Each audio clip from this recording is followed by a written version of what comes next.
Hello grand master Mallikarjun அன்பு வணக்கங்கள்.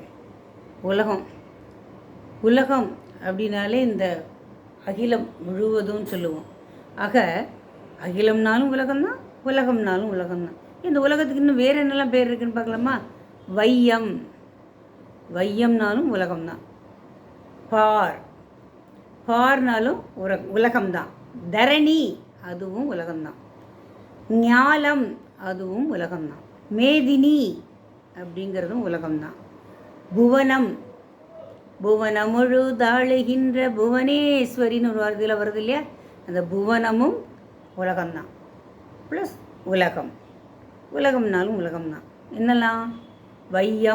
வையத்து வாழ் வீர்காள் அப்படின்னு ஒரு பாட்டில் வரும். அந்த வையம்ங்கிறது உலகத்தை சொல்லும். பாரினில் உன்னை அப்படின்னு சில பாடலில் வரும். அந்த பாருங்கிறதுக்கு உலகம்தான் அர்த்தம்.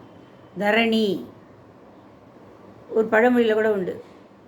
பரணி பெண் தரணி ஆழ்வாள் அப்படின்னு கூட வரும். அந்த இடத்துல என்ன அர்த்தம்? தரணின்னா இந்த உலகத்தையே ஆழ்வாள். அகிலம்னாலே உலகங்கிறது உங்களுக்கு எல்லாருக்கும் தெரியும். ஞாலம்னாலும் உலகம்தான். மேதினி அப்படின்னாலும் உலகம்தான். புவனம்னாலும் உலகம்தான். ஆக உலகத்துக்கு எத்தனை சொற்கள் இருக்குது பார்த்தீங்களா? இப்போ நம்ம தமிழில் ஏதாவது பாடல்கள் எழுதும்போதோ இல்லை கதை அது மாதிரிலாம் எழுதும்போதோ நம்ம இந்த வார்த்தைகளை வெவ்வேறு இடங்களில் வெவ்வேறு விதமாக பிரயோகிக்கலாம். அதுதான் நம்மளுடைய தமிழ். என்னெல்லாம் இருக்குது அந்த உலகத்துக்கு?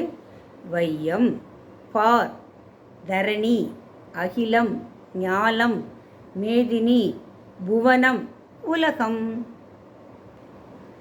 என்ன உலகத்துக்கு எத்தனை சொற்கள் இருக்கின்றன என்று பார்த்தீர்கள் அல்லவா? வணக்கம்.